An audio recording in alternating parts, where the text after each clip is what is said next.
Life was never designed to be calculated in duration. Life was designed to be calculated in the essence of God that is witnessed to in time. You can celebrate birthdays until you are 100. It's a waste. Until your life becomes a channel through which God flows into your context. Life is not duration based. Life is God expressed through human vessels. The idea of life is not material possession. You can own 1 billion. You can have cars and institutions. But if God is not there, it is Babel. And when it becomes a tower, God himself will destroy it.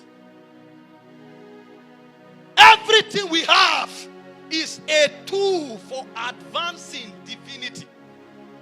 The idea was the ability of man to come into koinonia and express God afterwards.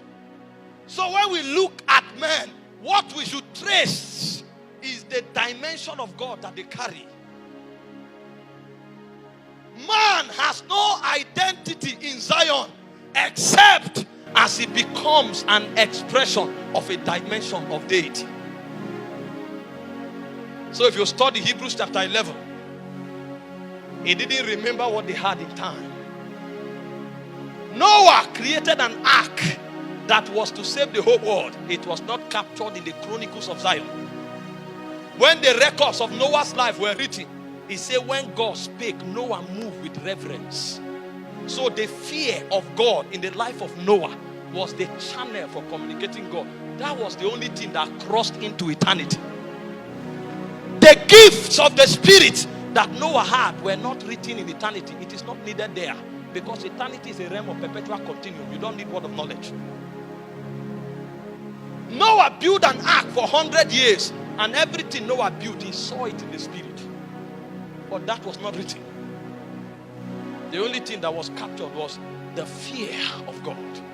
Because that fear of God was what captured the dimension of God that Noah represented in time. The Bible said in Genesis 24 from verse 1 that Abraham was old and well stricken in age, and the Lord had blessed him in all things. That is mortal record. When you enter into the immortal realm, they didn't capture the silver and gold that Abraham had. It was his faith that resonated in Zion. It was his faith. That was the only thing that resonated in Zion. Among men, mundane things can be numbered, not among spirits. You know, you can be fair, and then it's priority. That is in time. When we enter Zion, we'll be clothed with light. So you will not know who was black or who was fair. So if you lived your life about your skin, you wasted. Because when you appear in Zion, they will check you. What is the signature of God that will capture in time? Moses was a prince in Egypt. He was one of the candidates that could become a pharaoh. But when Moses entered Zion, they didn't remember that he was in Egypt.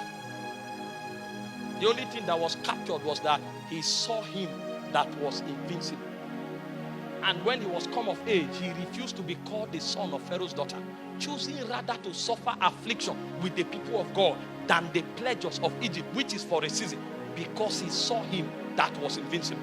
So the life of Moses was a definition of faithfulness and perpetual obedience. So when we say glory, we are actually trying to troubleshoot the meaning of life.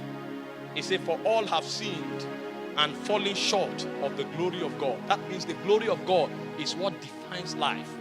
The signature of life is the glory of God that human vessel can capture. The story of life is the possibility through grace for mortality to host immortality.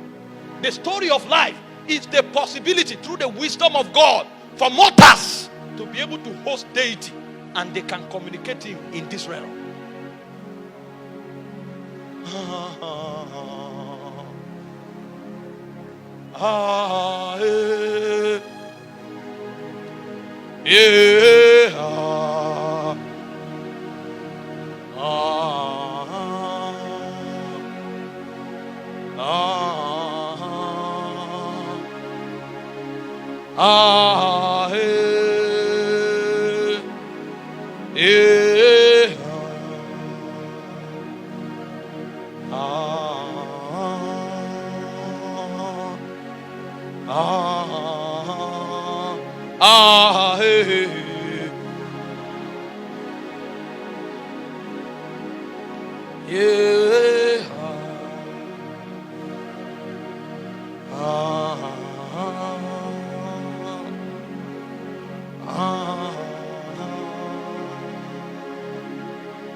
Hey,